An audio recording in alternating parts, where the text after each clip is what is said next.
तीन तरह के फूड आइटम्स अपने जहन में रखें। एक को रेड लाइन डाइट कहते हैं, जो आप किसी भी सूरत में कभी भी नहीं खा सकते हैं।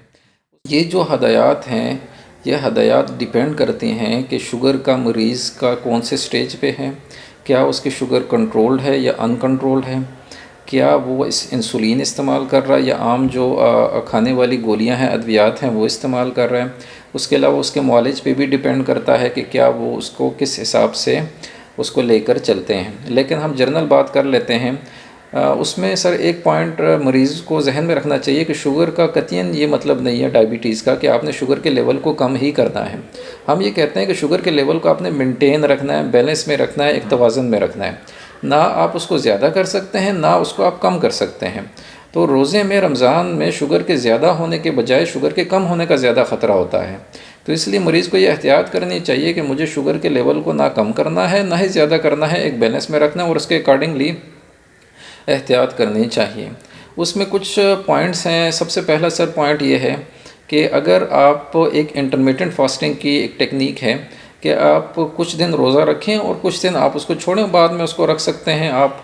मसलन अगर आप हफ्ते में एक दिन रोज़ा रखते हैं तो एक दिन छोड़ दें, तो उससे आपका शुगर लेवल, डायबिटीज़ लेवल भी कंट्रोल या मेंटेन रहता है और आपका फ़र्ज़ भी पूरा हो सकता है कि बाद में जो रोज़े रह चुके हैं उसको आप पूरा करें।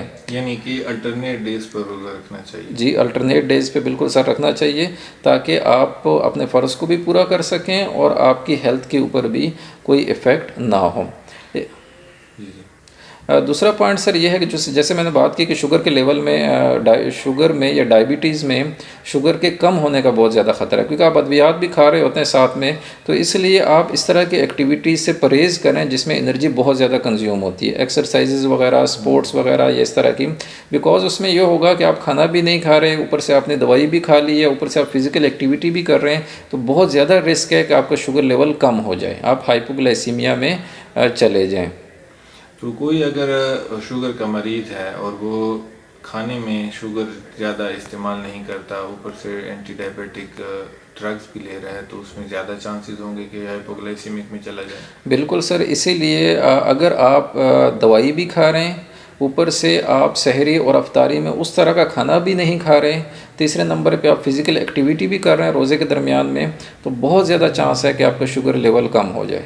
और शुगर का लेवल कम होना ज़्यादा ख़तरनाक है शुगर के लेवल के ज़्यादा होने से।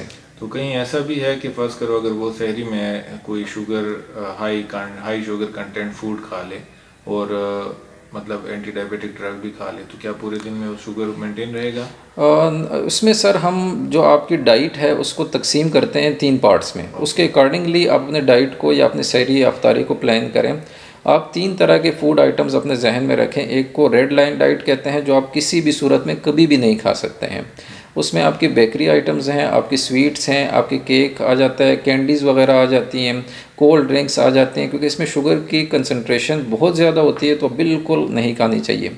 दूसरे में येलो लाइन डाइट है, जो मरीज़ को सोचना चाहिए कि ये आप एहतियात के साथ इस्तेमाल कर सकते हैं। जिस तरह कुछ फल ऐसे हैं जो बहुत ज़्यादा मीठे नहीं होते, सेब, नाशपाती, स्ट्रॉबेरी, इस तरह की चीज़ें जो आपके शुगर के लेवल को ज़्यादा करती हैं बट डेंजरस लेवल तक उसको ज़्यादा नहीं करती, तो एहतियात के साथ इनको इस्तेमाल करना चाहिए। ग्रीन लाइट डाइट आपकी वो डाइट होती है जो आप किसी भी टाइम पे, किसी भी क्वांटिटी पे, किसी भी वक्त खा सकते हैं।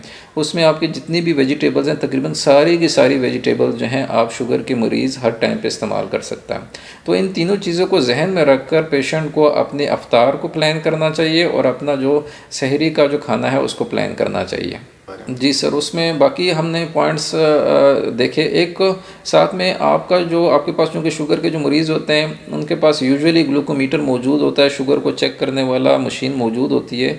तो अगर वो बाकी दिनों में उस तरह से उसको चेक नहीं कर पा रहे, लेकिन रमज़ान में उनको कंटिन्यूसली अपने शुगर को चेक करना चाहिए, रोज़ाना या हर दूसरे दिन चेक करना चाहिए, ताकि वो ये महसूस कर सकें, उनको ये पता लग सके कि क्या उनका रोज़े की वजह से शुगर का लेवल कम या ज़्यादा हो रहा है या मेंटेन है। उसके अकॉर्डिंगली वो अपने एक्सपर्ट से रब्ता करें और उसका मशवरा लें। तो फ़र्ज़ करो अगर एक मरीज़ है वो रोज़ा रख ले और उसको फ़ील हो रहा है कि मेरा ग्लाइसेमिक लेवल डाउन हो रहा है, तो क्या वो दिन के टाइम में शुगर लेवल चेक करके फिर रोज़ा तोड़ सकता है अगर उसका शुगर लेवल ख़तरनाक हद तक डाउन हो? बिल्कुल सर, इससे मैं नहीं समझता कि हमारा मज़हब भी मना करता है। अगर आपको ये फ़ील हो रहा है कि आपका शुगर लेवल बहुत ज़्यादा नीचे चला गया है और आपको अलामात से पता लग रहा है और आप अगर चेक भी बिलफर्ज कर लेते हैं तो बिल्कुल आपको रिस्क लेने के बजाय आपका कोई भी मज़हब, इस्लाम का मज़हब आपको कभी भी इन डेंजर में नहीं डालता। आपको रोज़ा तोड़ कर अपने आप को कंट्रोल में रखना चाहिए और उसके बाद वो रोज़ा आप दोबारा रख सकते हैं। बात की कि अगर एक मरीज़ को ये महसूस हो रहा है कि रोज़े के दरमियान में उसका शुगर लेवल इंतहाई नीचे चला गया है, हाइपोग्लाइसीमिया में चला गया और उसके अलामात आना शुरू हो गई हैं, और उसके अलावा अगर बिलफर्ज वो इसको चेक भी करता है और उसका शुगर लेवल नीचे जा रहा है, तो फिर उसके लिए सबसे बेहतर यही है कि लेट होने के बजाय अपने करीबी हॉस्पिटल में करीबी जो आपके एक्सपर्ट्स हैं उनके साथ मशवरा करें और उसके अकॉर्डिंगली अपने रोज़े को सेट करें। जी, इसके अलावा सर कुछ छोटे छोटे पॉइंट्स हैं, उनमें आपको अपनी दवाई के टाइम लेने की प्लानिंग करनी चाहिए। कुछ दवाइयाँ खाने से पहले की इस्तेमाल की जाती हैं, कुछ दवाइयाँ खाने के बाद इस्तेमाल की जाती हैं। तो आप पहले से रमज़ान के शुरू होने से पहले ये डिसाइड कर लें कि आपको कौन सी दवाई किस टाइम पे इस्तेमाल करनी है रमज़ान के दिनों में। एक और बात कि आप जो रोज़ा जिस टाइम पे नहीं होता रात का टाइम पे, उस पर कोशिश करें कि आप प्लेन वाटर, आम पानी ज़्यादा से ज़्यादा इस्तेमाल करें। एक टाइम के बजाय उसको रोज़े के टाइम पे, उसके बाद अफ्तारी में, उसके बाद रात में थोड़ा थोड़ा करके पानी पीते रहें, लेकिन पूरी रात पानी पिएँ ताकि आपकी बॉडी उससे फ़ायदा उठा सके।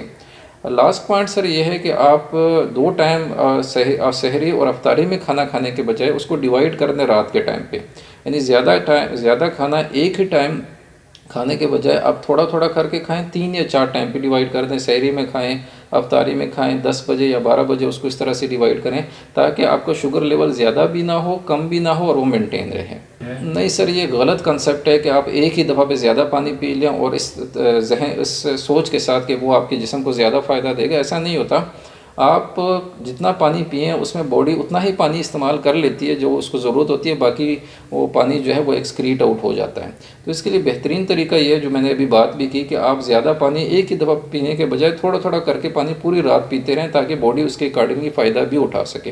ये बिल्कुल गलत कंसेप्ट है कि आप ज़्यादा पानी पिएँ और इस सोच के साथ कि पूरी दिन में आपकी बॉडी में स्टोर रहेगा और आपको फ़ायदा होगा, ऐसा नहीं होता।